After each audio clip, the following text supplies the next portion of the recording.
Here at the BQN Network, we support and express solidarity for all of the writers and actors that have brought us the stories we passionately speak about. We continue to show love to all that are fighting the good fight for the WGA, SAG-AFTRA, and any upcoming strikes. We stand with you. You're listening to BQN. Assimilate the audio.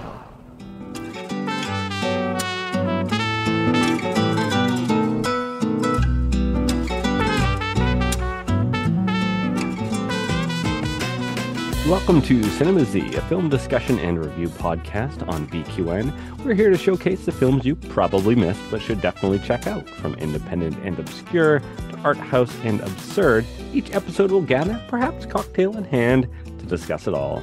I'm your host, Mark White, and with me today are Matt, Laz, and Shalimar. Hey, everybody. Hey. Hello. Hi. So what's everybody drinking today? Well, I personally like pina coladas and getting caught in the rain. Ooh. So you can guess what's Sounds in nice. my... Yeah, it's very tasty. You can guess what's in my red Solo cup. Keep it classy. Listeners, you know I keep it classy. Did you make it yourself? Oh, no, this is out of the bottle. So today I'm drinking kind of a risky beverage for a podcast, I think, but Oh, my. a beer, but this is a fancy beer called a Stillwater Extra Dry Sake Style Saison Ale. Oh, my Ooh. God, so many names. I waited to so I could open it, like so you could hear the sound. Oh. Ooh. ASMR.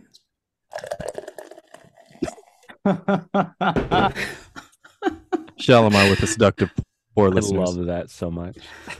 This is a first, everyone. I, as think we need usual, to- am drinking my H2O. That's fun, but I have like ice cubes and stuff, so it's Okay. really nice. Ooh, jazzing it up. So I had so many ideas for today, but I just came up with my own thing, and I'm going to call it a dirty juice box because it's a juice box is probably what a 10-year-old boy would drink, and this is alcoholic. So it's a dirty juice box. Preview Yeah. of the discussion today, listeners. Preview. I gotta be on theme. I'm so Um, glad I didn't have the drink in my mouth when you said dirty juice box. but it Is has, that some kind of sexual innuendo that I've never heard of? it's No, it's not. It's no. I It really sounds like one. how I made it is I put we have purple gin, so I mixed purple gin with ginger beer, and then with a splash of blueberry pomegranate juice. Is there a splash of Capri Sun in there? No, A splash of Mott's? no, I Kool-Aid? wish, and I wish I had some garnish, but I'm not that fancy. I was half expecting a Capri Sun to come into frame for our listeners, but it's in a glass. It's in a glass. Honestly, I know we sleep on it, but Capri Sun, it got us through. It got us through. Yeah, oh my Capri God. Sun, we stand. I learned some things from that, from trying to get the last drop out of the box. Oh And my. the thing just shrinks. You know, you gotta do it till the box starts shrinking. You know, you get all the juice out. We're Listeners, learning a lot about drinking today, folks. you've heard it here and other things as well. Drinking and other things. Feedback for for the last episode. Let's see. Take it away, guys. Amy Nelson, who is fantastic, commented on our roundtable discussion. She says, I listened to Cinema Z this morning. Very good episode. I really liked the trivia segment too. Great questions. So if you have not heard that episode, which just came out, definitely give it a try. It's really, really fun. This one is from Mel Larson. She also commented on our roundtable episode, and she said, I just want to say, I just finished listening to the episode, and my big takeaway, besides kicking your asses in movie trivia, oh my God, the savagery, Mel, Besides kicking your asses in movie trivia, is that I love you guys and you're so good and I love the pod. And we love you right back, Mel. Absolutely. For sure. What an impressive run. Yeah, she blew everybody out of the water. Yeah, Yeah, did a she great kicked our job. asses big time. I'm glad that everybody else had a chance, opportunity to get like a point on the board, but yeah, she just cleaned it. Yeah. She was like, "Oh, I don't know," but like, yes, I know every answer. Right. So the most obscure questions, because those questions were tough. They I'm really usually were. pretty good with You that think stuff. so? And I was just like, yeah, they were. I was Yeah. trying to like literally give everybody a question. Like, I thought about No, all the that hosts. maybe that's why. Maybe because it was so personal to each person. And Mm, to me, I only sort of got a couple of them. But I was just very impressed with Mel. Good job. Yeah, yeah. she was the star for sure. Well, this week we're going to be talking about Birth. Now, Birth is a 2004 American drama film directed by Jonathan Glazer and starring Nicole Kidman, Lauren Bacall, Danny Houston, Anne Heche, and Cameron Bright. Film follows Anna, a young woman who becomes convinced that her dead husband, Sean, has been reincarnated as a 10-year-old boy. The timing couldn't be worse because this coincides with a recent engagement to Joseph after a long courtship. This movie I had watched once over a decade ago, and it haunted me. Like I remember feeling weird after watching it and not being able to get out of my head in a lot of ways, like the music, the ideas, the concepts, the acting. Like there was a lot of things to it that I liked, but also that were perplexing. And even though it's not like a ghost story or like a slasher film or anything like that, it's still, for me, I felt like spooky because it Mm-hmm. creeps me out and spooks me. So I wanted to include it here just as a variety, something different for spooky season. But I am interested to hear, why did you guys want to watch? And if you didn't, maybe what were your initial thoughts of watching it for the first time? I mean, I do have to take off from what you were saying, Mark, because I know you and I were texting about the movie a little bit beforehand, and you had said the music, you listen to the soundtrack, and Mm. it genuinely is beautiful. Like the music is beautiful. I think for me, just in terms of seeing the movie, I don't know. With you guys, I'm always willing to go on the journey and explore something new. I'm not going to make this a very long story, but when Mark approached me about coming on to Cinema Z and the concept, initially I was like, I don't know, I don't feel qualified to do this, blah, blah, blah. And that was like all the dialogue that was going on in my head. Anyway, when I get to watch these new movies and experience these things for the first time, afterwards I am so appreciative, and I just thank you, all of you, for just letting me hop on and look at something new every day. I feel like I'm getting educated every week, so thank you. But I say all that to say I wanted to open myself up to something new. You are such a slice of cake. Yeah. Oh, get Muffins out of here, and you. cakes. You say that to all the girls. I try my best. What's interesting about this film is it was released during a time when Nicole Kidman was really like at the height of her like busy season, so to Hmm. speak. She was doing like so many things, and I was a huge fan. And I was intrigued to see what she could do with this kind of material. So I think that piqued my interest. And I remember seeing the trailer and being intrigued. This is a first time watch for me, but I'm glad I did. I think it's a heavy film, but it has its merits. Yeah, I mean, this was also a first time for me.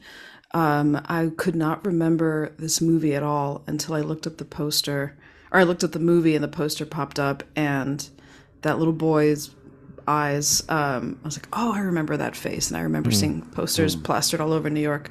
It was a weird time for movies. I feel like the early aughts, they were Mm. sort of finding their space, but the indie space was definitely kind of where the new interesting things were happening. Yeah. So I was definitely curious to see what this movie that I just completely I mean, I'm usually pretty good about knowing all the movies that ever happened. And this one, it definitely skipped my notice. So I was excited to see what it was all about. Well, there's a lot of ambiguity in this film, right? I've only seen it twice, but I caught stuff on the second watch that I didn't catch the first, and I feel like it made more sense maybe the second time around. But I want to know if you guys saw at the beginning of the movie, you just were like, okay, I see what's happening here. I understand this. Like, it's all like you had it kind of figured out at the beginning, or was it sort of a surprise when you guys get to the end? Also, do you think that the ending is solid, or do you think that it's left up to interpretation? Like it could be viewed one way or another. So I don't know. It's a multi-tiered question there, but Yeah, what do you think? I think this film definitely wants you to think. I think it leaves things up to interpretation. I didn't see the twist coming at the end in regards to oh God, I can't remember her name now, but she's burying they kind of Anne Heche. yeah, Anne Heche, she's burying the box of letters, and she decides not to be petty and send them to Nicole Kidman. Like, that's just cold. But anyway, she decides not to do that. And then we have the boy that finds the box of letters. And because on one hand, I was thinking about it and I'm like, okay, so in real time, he found that box maybe an hour, 30 minutes before the party.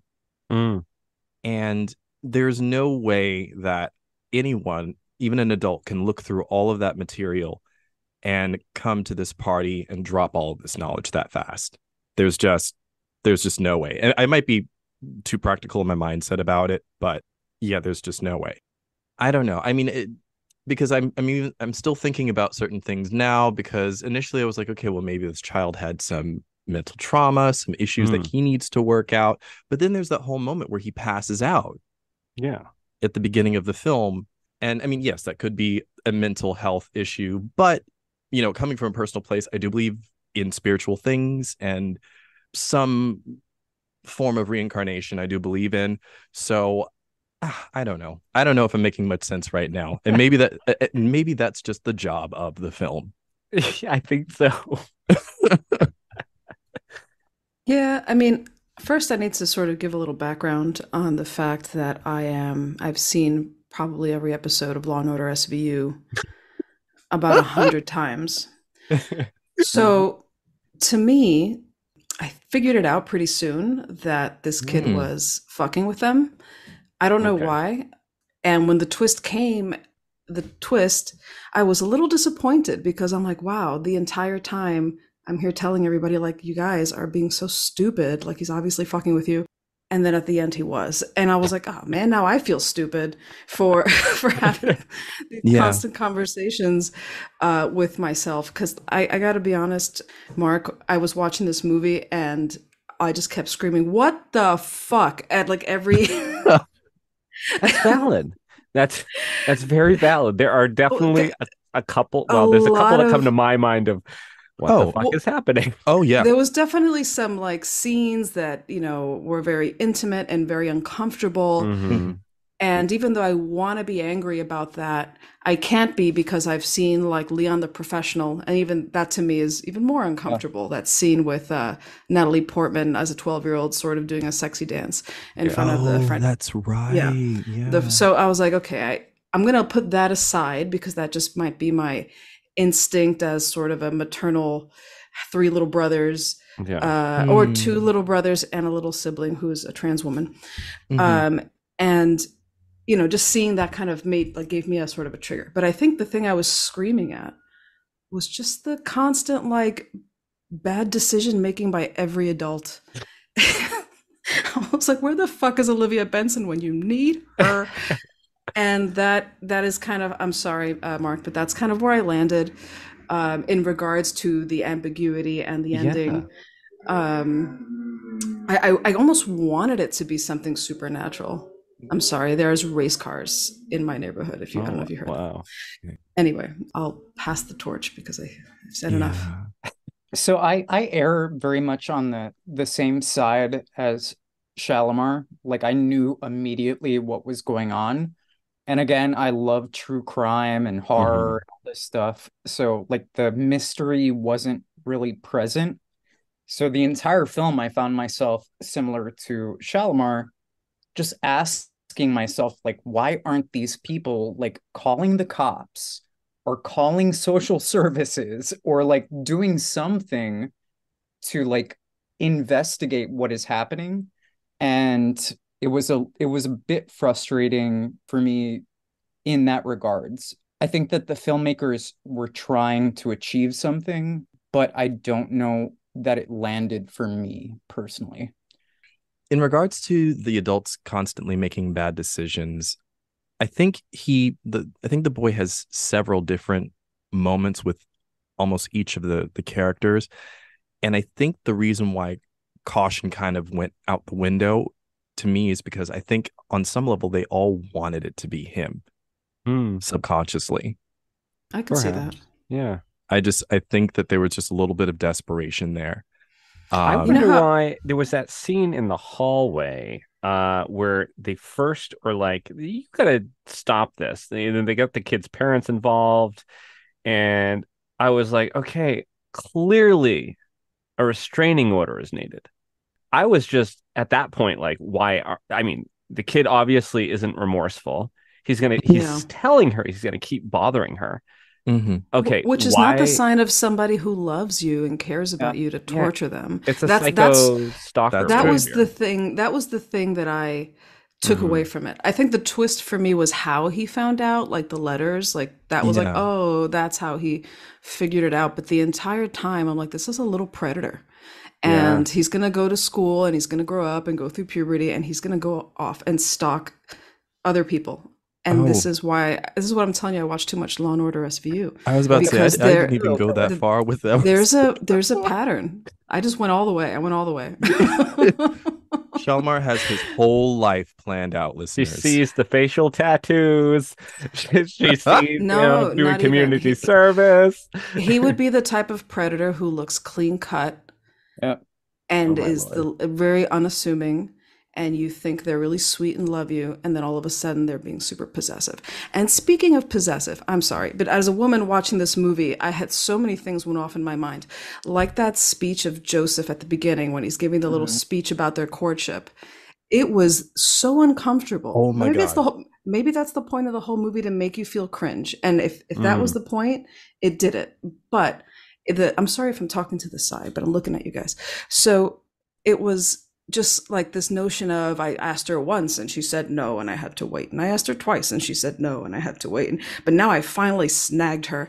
Like that to me is just so disrespectful. And just, I feel like I understand why Nicole Kidman played that role as like this sort of aloof kind of like, I don't know what's going on really, but that's like, I'm like, oh, so because that's the only way you would believe this would happen to somebody. But I will say that makes sense to me. I don't find that unbelievable because of like the elite class, the 1%. Historically, the way that women have been treated is very like draconian kind of. Yeah, I definitely agree with that. And so I've met people like that. I know people like that. I know people behave like that. Oh, the women still to this day will be, if you're out with your husband, you're wearing a skirt or a dress or what have you, to cocktail parties and stuff. It's how they behave. And if they are from, the Upper East Side or whatever in New York, my thought would be it's not that out of character that she would be pursued in that way. Also, it's the time period of the film that was made. It's a product of its time. It probably wouldn't happen now. I mean, I will say, Mark, though, jumping off what you just said about the privilege, I think that's another reason why I could maybe justify in their minds why they don't go to the cops, why they don't go to social services, because they're in this privileged position that they feel like, oh, we could just handle this. We don't need to do all that. So maybe that could sort of justify those decisions in my head in a way that serves the story. Yeah. Yeah, you're absolutely right. It's a detachment. I mean, and to take off of Mark of the things that you've seen. I mean, I worked for certain theaters where there's a certain demographic that is there, and I saw this man literally shush his wife. And I was just like, I Lord. felt chills Gross. up my spine. And I just said, oh, honey, if it was me. But anyway, taking off of what Shalimar said about the fiance, saying I asked her last year, asked her a year later to marry me and all these different things. On one hand, for me, it's like, listen, if you keep having to ask and the answer is constantly no, you need to leave. That's just me on any. I'm like, look, if I ask you twice, I'm gone. But that's just me. When it comes to the boy and saying don't marry him, and again taking off of what Shalimar said about the fiance's behavior, I think he kind of shows himself to be a bit of a monster. Mm-hmm. At the end of, I mean, he tries to he ends up spanking the kid, but I mean, the rage that came out of him, I understand being frustrated with the situation and having some insecurity, but that's still a 10-year-old child. You are a man in your probably early 40s, early to late 40s. You are clearly physically in the power position, and you have no restraint. It ladders back up to that privilege. Yeah. Like, that's kind of, like, you could tell. Yeah, I don't want to get in a relationship with someone like that. No, definitely not. The one thing about the end, another thing about the ending that sort of to me was a twist, and the thing that kind of made me think like, oh, man, Nicole Kidman, was the fact that the guy never loved her anyway. He had a lover. All those letters was a big fuck you. He never loved you to begin with. So here she fell in love with this little boy. Hello. And it wasn't her husband. It was a little kid who had one-line answers for every question. I just want to jump off of that a little bit. I think what was difficult for me to watch, and it's a weird film because I feel like it's trying to say like so many things, but none of them are particularly like well stated. And for me, like a big issue was that none of the women had any sort of agency. Like they weren't even part of the conversation. So it's like, it's all about the men and all about the manipulation of the men, but it tries to imply that these women have like some sort of like role in that without ever giving us that actual story. Like I think about even down to the haircut that Nicole Kidman has, like something like Rosemary's Baby. Yeah. No, Laz, I was watching it on the second watch, I guess my third watch total, but like the second rewatch for the pod. And that's exactly what came to my head too. Is like this movie has kind of Rosemary's Baby vibes, but more uncomfortable to me. I love Rosemary's Baby. Let's be clear about this. The director is obviously problematic, but something that's different about that film compared to this one is that Rosemary fought back. She had agency. She was trying to like prove like I'm not crazy. Like this is happening. The men in my life are manipulating me. I will do something about this. So regardless to her fate, you know that she was fighting, whereas I don't know that Anna like really got there. Like she was a delicate flower. Yeah, she didn't get there. I mean, even at the end where also her haircut for me was giving like 90s Toni Braxton. But that's just a side note. I just kept seeing it that she had the same haircut as her stalker. Like that's how I interpreted that haircut. That's also weird. I took it as like a depression haircut. Like I imagine when she was with her husband, her original husband, if she probably had long flowing locks, and then like after he died, she just cut it all and whatever. Yeah. You know, I feel like if they would have spent more time with Anna and her grief for her husband, maybe it would have made more sense her falling for this avatar of her husband. But they didn't. They kind of he gave kind of a douchey speech and then he drops dead and you don't even see who he is. No. It's like a silhouette of this like running through the park for the opening credits. So I have no understanding. When you see her, she just seems to be like this delicate flower, like you said, being whisked around by her family and her fiance and not really Laz took the words, not really having her own agency. And then she gets taken for a fool by a little boy. Yeah. I definitely think that the film because there are a lot of open spaces, a lot of moments of quiet. I mean, even the shots sometimes are like, Hmm. Yeah, that movie was breathing. It was breathing. It was taking very deep breaths. I know you guys. I mentioned in the last couple of pods. It's like I love that about films, like films that I like. Yeah. Always breathe. And as I was watching this, I was like, "Oh, here's another one." And I didn't want to be the one to mention it, so I'm glad somebody else did. Well, I mean, I think that's the thing, is that this film was definitely trying to show more than tell. I think that was the purpose of some of the moments. I think, taking up what Shalimar said, is that I think we needed some tell. We needed some kind of in with everybody, especially, I mean, for me, again, if what I'm seeing is everyone kind of having a moment with this child and wanting to believe that this person actually is who they say they are, we need a little bit of like, well, what was your story with him? What was your story with him? What was, just a dash of nutmeg. Just more context. Yeah. I think maybe it just suffered from the ability to suspend disbelief. So, because a lot of, we watch movies about ridiculous things all the time, and we don't always feel like yelling at the screen, like, are you serious? And I think maybe because it was trying to do so many things, so many themes, it had a hard time, it was trying to trick you that it was, a real, what's the word? Supernatural experience. Yeah, like a real resurrection, especially with the birth scene at the very beginning of the movie.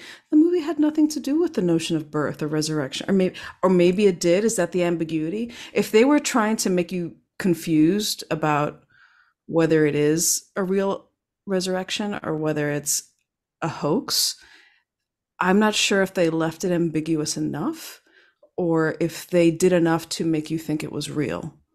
I think for my interpretation of it, like I said, reading a bunch of things about the film or whatever sense, I definitely think that was the intention, that it would be left ambiguous, right? They didn't want it to just be clear cut, like it was definitely the letters. Yeah. They wanted you to have a little bit of doubt that possibly there was a little bit of Sean in Little Sean.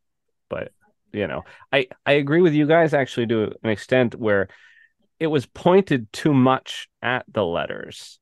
If they wanted it to be more ambiguous, they should have, I don't know, like written it in a little bit different way where at the end you have more doubt. I had a little grain of it, but not enough. Mm-hmm. I wonder if maybe the performances were maybe a bit thin, not enough emotional depth. Or maybe just the writing was very like minimalistic.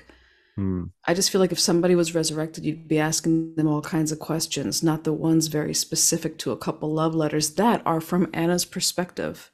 It wasn't his love letters to her where he's talking about himself. I almost thought that what was in, well, I kind of hoped that there was some sort of talisman in the box that like resurrected him. Ridiculous. But that's not what happened. And then the second thing I thought, I was like, maybe it's a diary. It's some kind of like diary that he kept and she hid it because for whatever reason.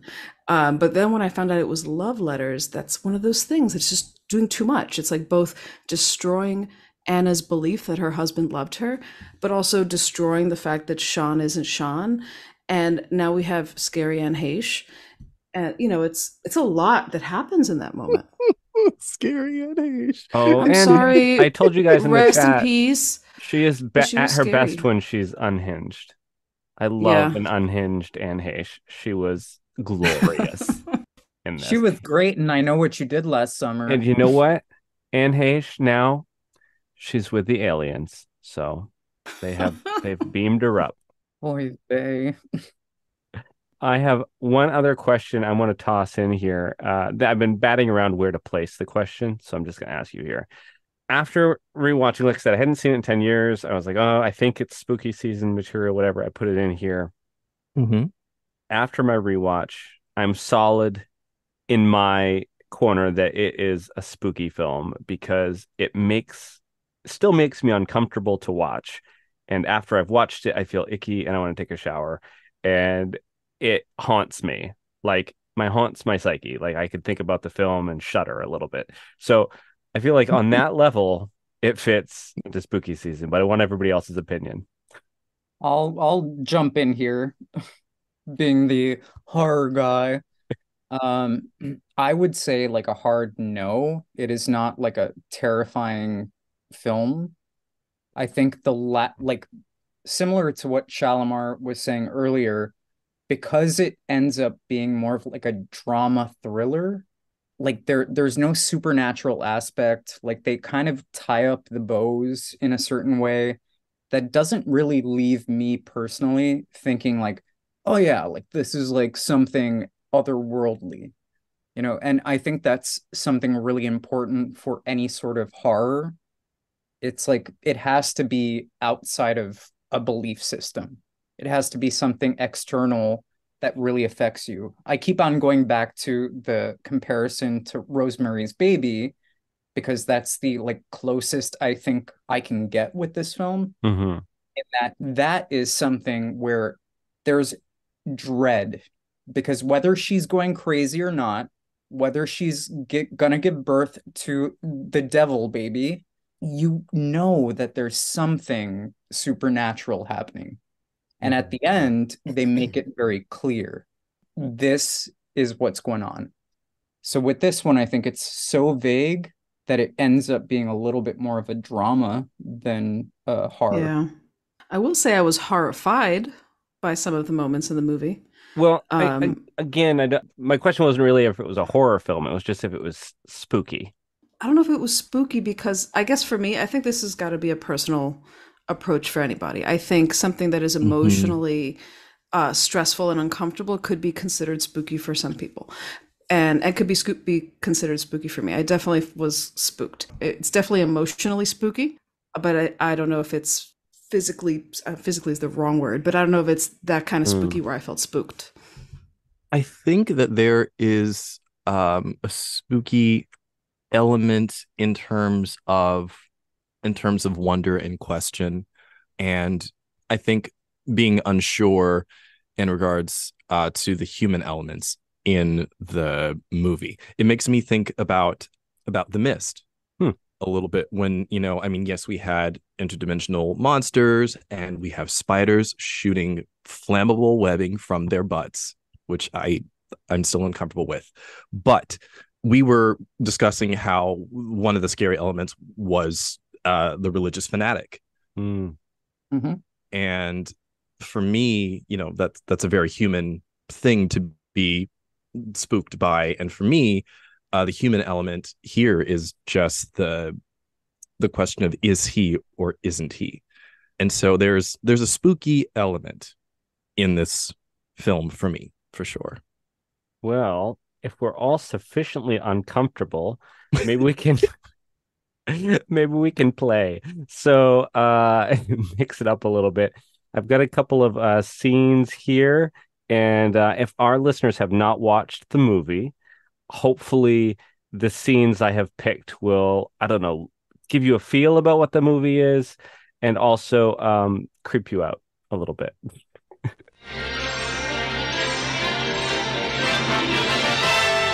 And now we're pleased to bring you our feature presentation. So the first scene I have here for director's cut is an interrogation scene. So this is when they first are like really trying to get the kid to admit that he is not actually Sean. And so Anna brings her to her brother, who I guess is he a doctor or professor? I think something. Anyway, she brought him to see her brother, and he is going to interrogate the kid and get him to confess that he is not actually Sean. So there is brother and there is Sean in this scene. I'll do brother. I could do Sean. Cool. Action. I'm going to tape this. Okay. I'm not a psychiatrist. I'm not a therapist. I'm just a regular doctor. If you were my brother-in-law, you'd say it were impossible for you to be sitting right here in front of me. You didn't believe in life after death. You believe that only matter survives. and that the mind, soul, spirit, whatever you want to call it, disappears forever. What do you want to know? Okay. Where do you live? In the apartment where Anna lives now. Didn't you and Anna have your own place? No, Why not? I wasn't around so much. I was too busy working. Where? Different places. Give me one. Your hospital. I lectured there. About what? Splitting the atom. Why don't you and Laura have your own place anymore? We do. Why aren't you living there? What do you remember about Anna? You lost your job. No, I didn't lose my job. We're redecorating. We're having a baby. Wow. I didn't think she could have a baby. Let's just stick to Anna. How about something intimate? We got married 30 times. That's a lot. 30 churches in 30 days. Was I ever your best man? Clifford was my best man. Clifford was your best man. How about something that you couldn't have overheard? Looked up. We did it on your sofa. Okay. The green sofa. Look, you can think whatever you want. Everybody could think whatever they want. You can talk to whoever you want. It doesn't matter. I'm Sean. I love Anna. Nothing's going to change that. Nothing. That's forever. Okay. Thank you. Cut. Oh my God. So what I loved about that is Shalimar really played the character like the boy. She was like dead. She was playing, it's like, because the kid was so monotone through the whole film. It was like there was death behind his eyes. Shalimar has this gift. That was great. Just Shalimar, your wit and your humor is so smooth, and it is so you don't see it coming. And that is you. You're naturally funny. You are a naturally funny person. Thank you. That comes from years of being a consummate smartass and getting in trouble for saying things because I think they're funny and they have to be said, but I probably shouldn't have said it. I love it. I love it so much. In the words of SNL, it's funny because it's true. Well, the next scene is confrontation with Clara. So this is when she discovers that the letters she buried before the party were missing, and she confronts the little boy about it. So I think I want to channel my unhinged Anne Heche. So I will be Clara. I'm looking forward to hearing that. I'll do Sean this go around. I was hoping that. Sweet. Action. You're not Sean. Yes, I am. When you opened the door for me yesterday, I knew you weren't Sean. Who are you? I thought you said you were Sean. I'm your lover. Anna's my lover. I'm your lover. Anna's your wife. If you had been Sean, and I kind of hoped you had, you would have come to me first, and I would have explored this a little. But you didn't. Are they in the bag? Yeah, they are. Hello. Anna's little letters. You know, you can't go around saying you're somebody you're not. He gave them to me unopened. To prove that he loved me more, he couldn't leave her, and I hated her for that. Hated her. When I found out she was getting married again, I got us invited. What a nice present it would be to give her the letters back. I wrapped them, and I took them.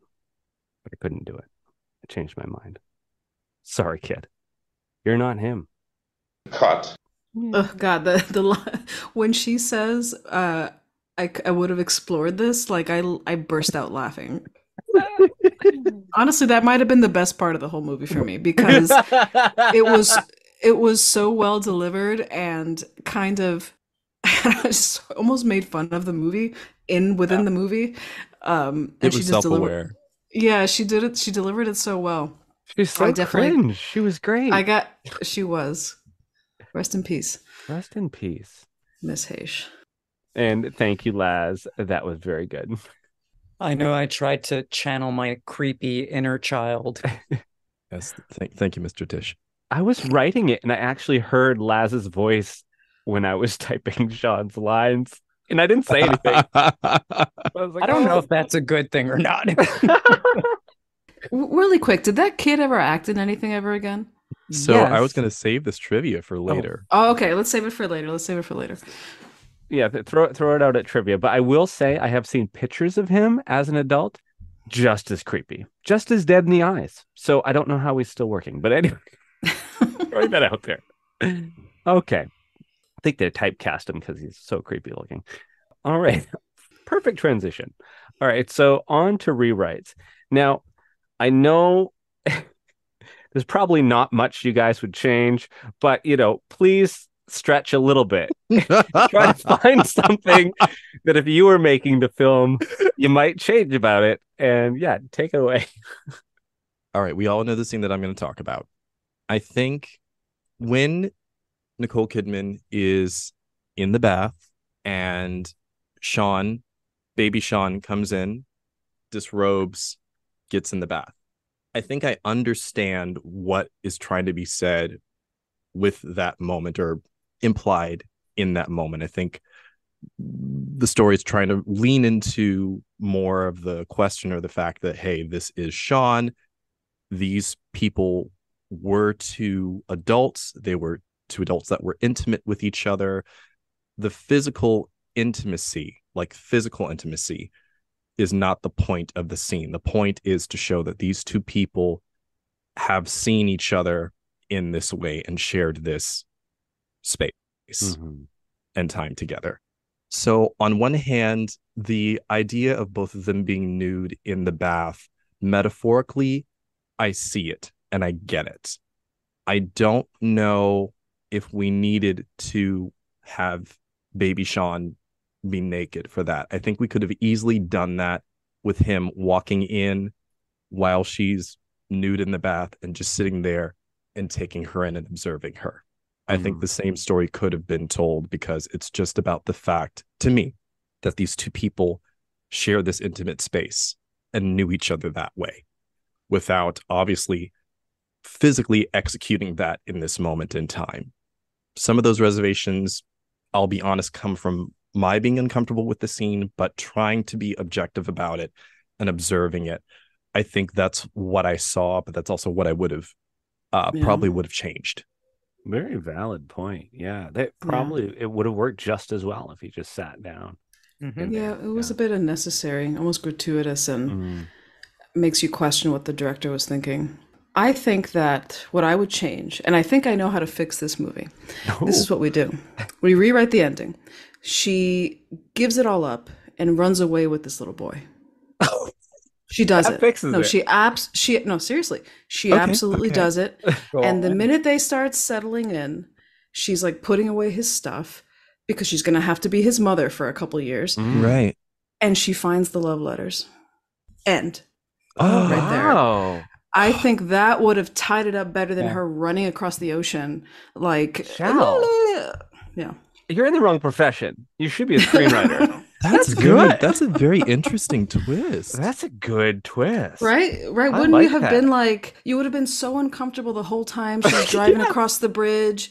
She's driving across the Queensboro Bridge, going like upstate to like their summer house and the whatevers. And she's like so excited and looking forward to her whole new life.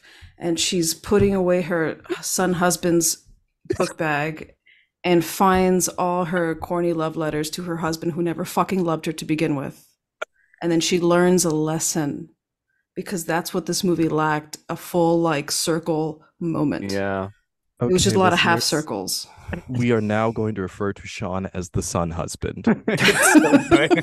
I was going to say little Sean, but I think that might be taken. Yeah, I think jumping off of what Shalimar is saying and what Matt was saying as well, I think like this film was definitely a product of its time.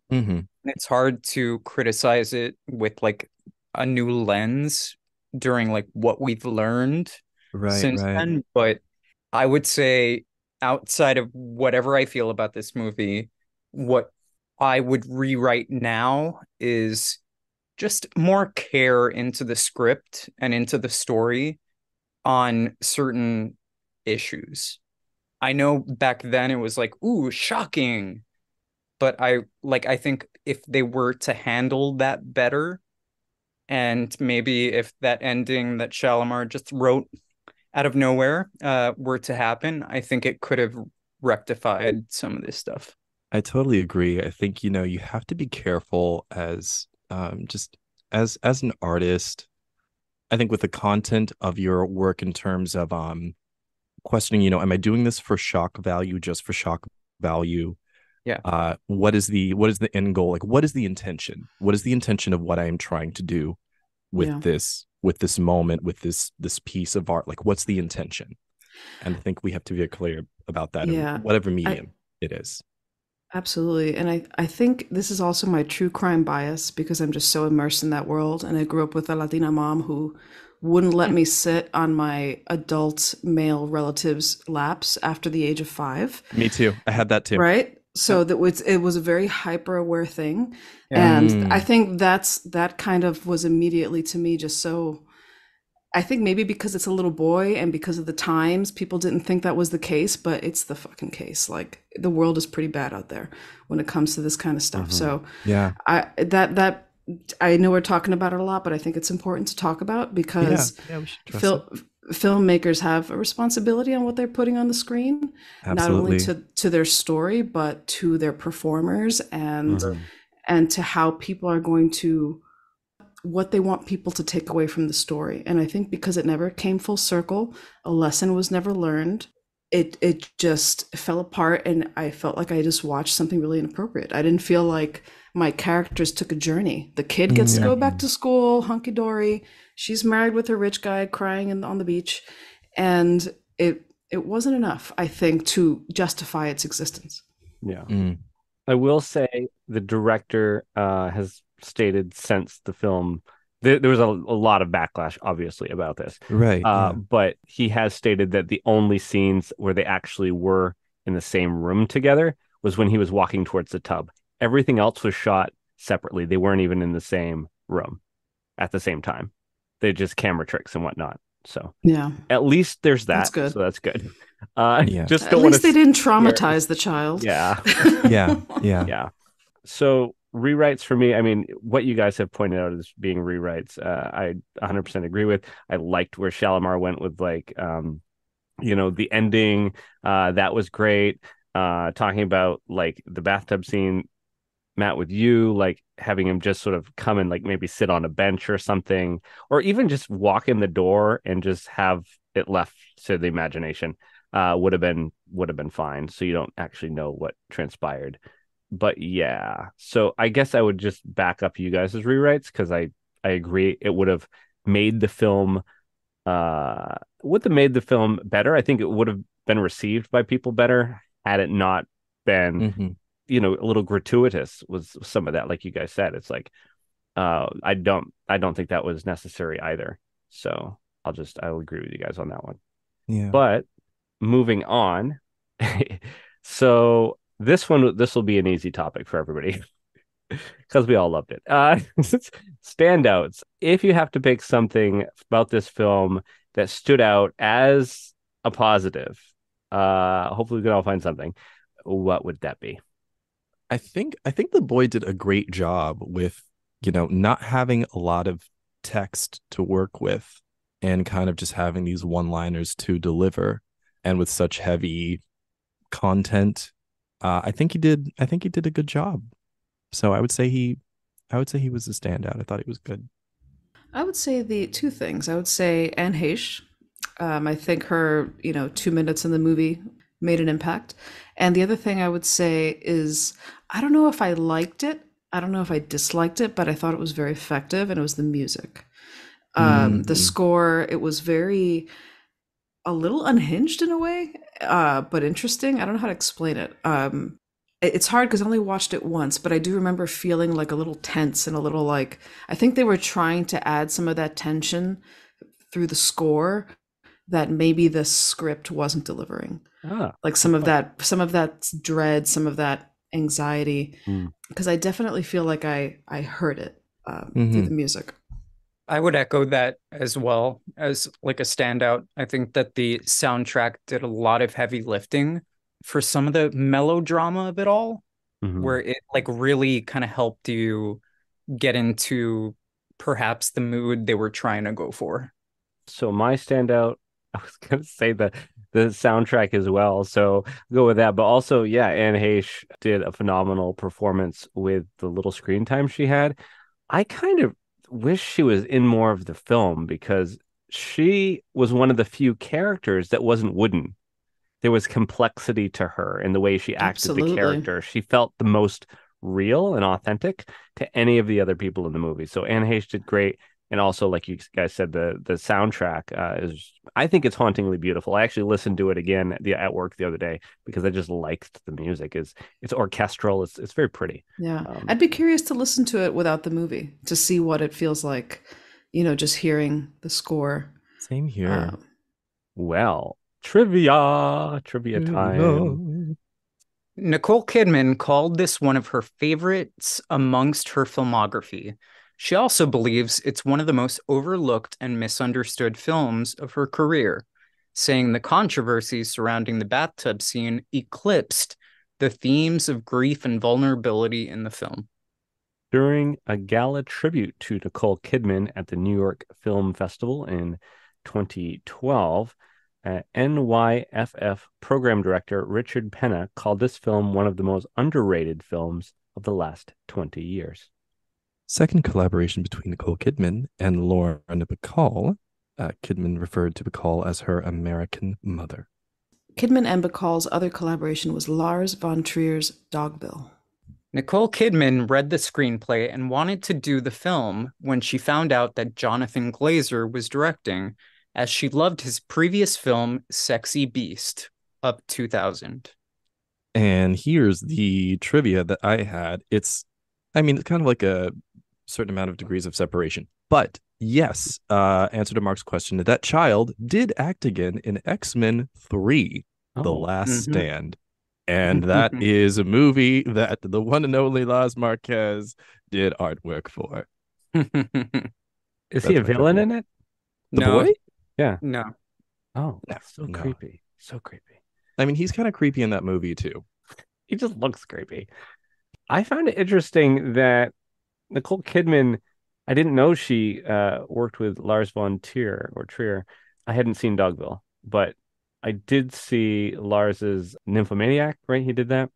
And so that's okay. I kind of I read that and I was like, oh, that's interesting because that's another movie that has very risque themes and kind of pushes the boundaries of what is cinema and what is not.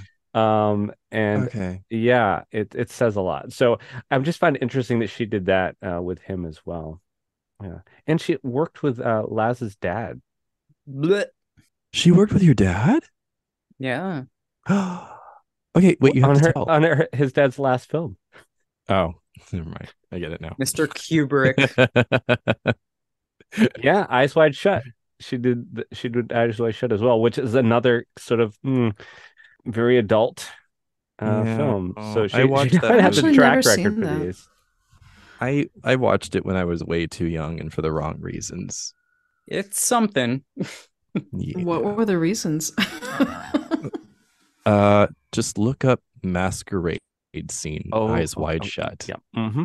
I've never seen it, so I'm gonna have to watch that one of these days.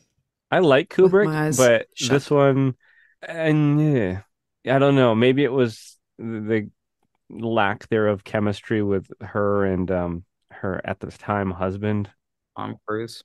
Yeah. She picks interesting fellows, like that you would not expect.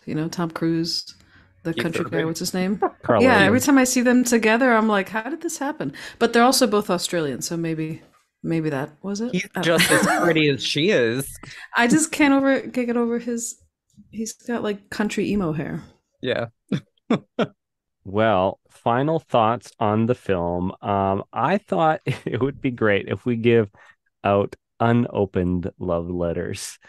So I picked the film. Like I said, I hadn't seen it in 10 years or more. And I was like, let's watch this because it creeped me out. I don't know. I don't hate it. I really don't. I can't. I know there's a lot of problematic themes and elements in it that even I would change. But I don't hate it. So I'm gonna give this one. I'm gonna give this one 3.5 out of 5 unopened love letters. So I'm going to say I think with any piece of art, my artistic director or head of the theater department at my college would always say with theater, she would like say it's sexy, it's provocative, it's theater. And that was like always her, that was always her thing. Oh, we need to use that in an ad. I love you, Joanne Gordon. But, I'll say in regards to a piece of art, I appreciate that it took a chance. It took a risk. Again, whether or not the follow through was there, I think is the real question. So I'm going to give it 2.5 for taking the chance, but just not for the other 2.5 is for the lack of follow through. The lack of 2.5 is for the lack of follow through. That's fair. I think I'm going to have to look at it as a full serving of a movie, because I could pick things that I like and pick things that I didn't. And I'm, as a full serving of a movie, I got to give it 1 envelope, 1 unopened letter. I'm sorry, Nicole. I also give this film 1 unopened love letter. As much as I think that they could have done a really interesting story, they could have really developed it more and brought us into that world. They just didn't for me personally, but I can see why people might enjoy this film for, a plethora of reasons. But personally, 1. Well, I thought you guys were going to go to like 1/4 of a letter. So I was like, oh, how are they going to break this down? So they got a full on letter from both of you guys. They got a full letter generous. for trying something new and trying something risky, but the rest of the letters I had to put in the shredder because they didn't really nail it.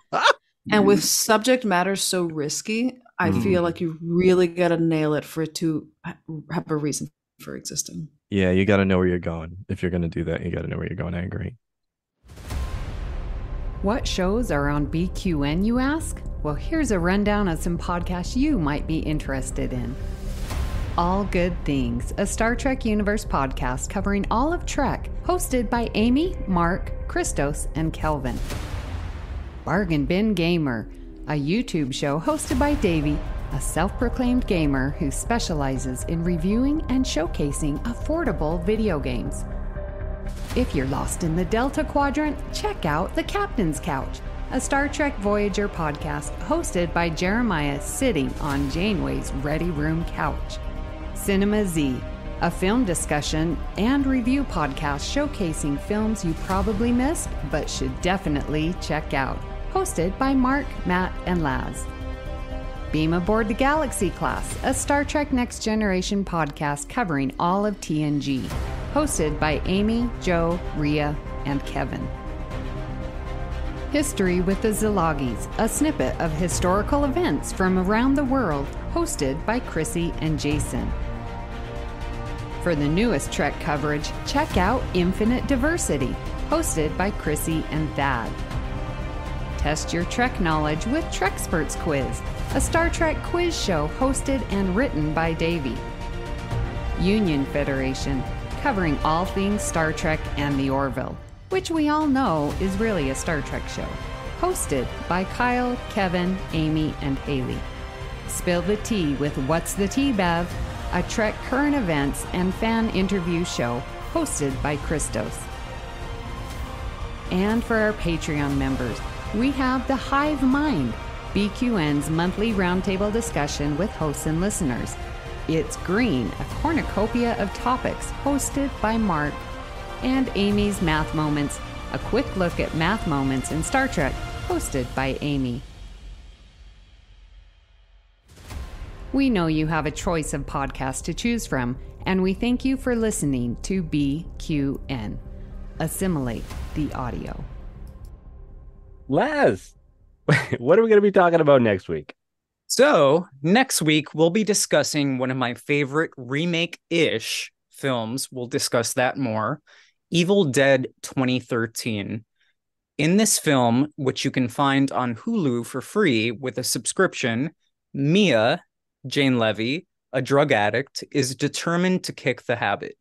To that end, she asks her brother David, Shiloh Fernandez, his girlfriend Natalie Elizabeth Blackmore, and their friends Olivia, played by Jessica Lucas, and Eric, played by Lou Taylor Pucci, to accompany her to their family's remote forest cabin to help her through withdrawal.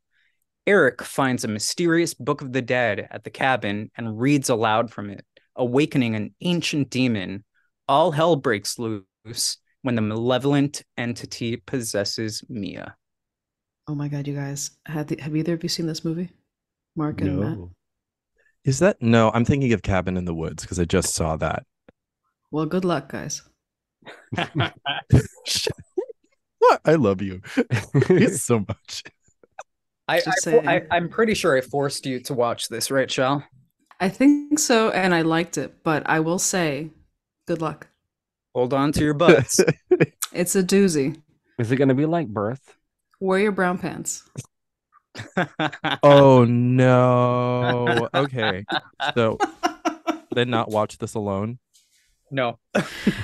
No, definitely not. Okay. Definitely not. All right. Noted.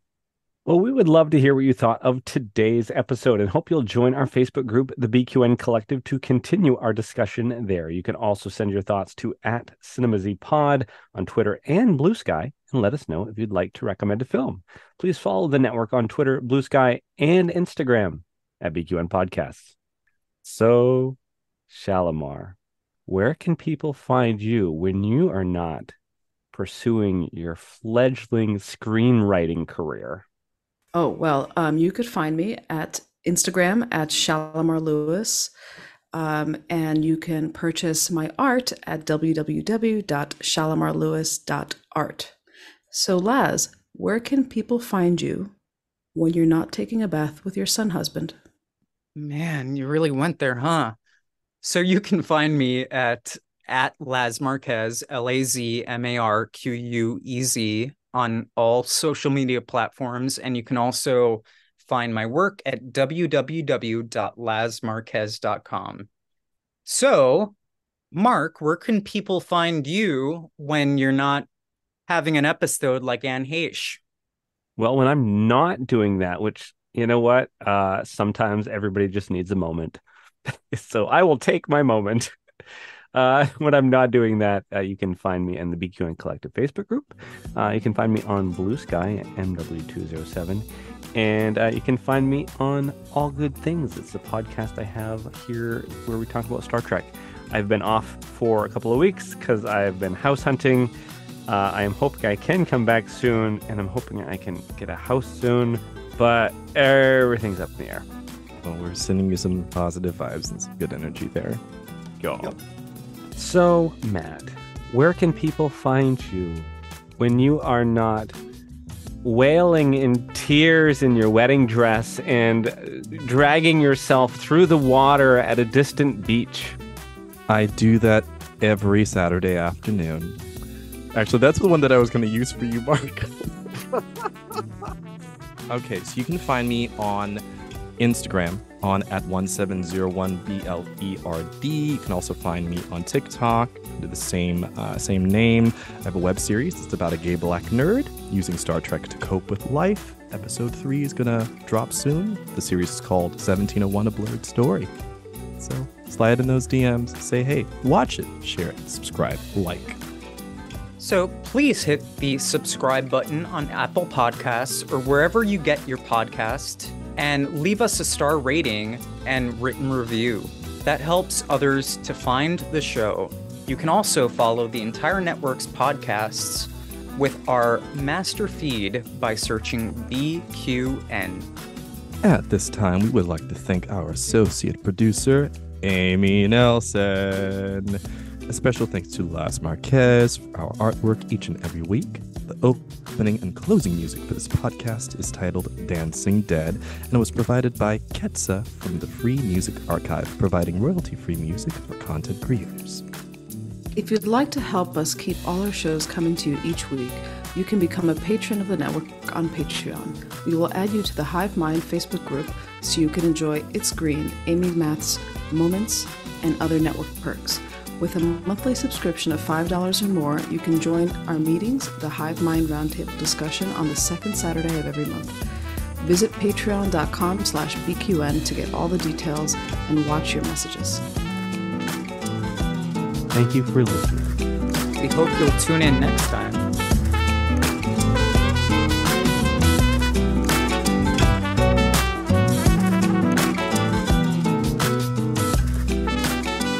I think I'm going to go put on my bride's outfit and go wail hysterically at the beach.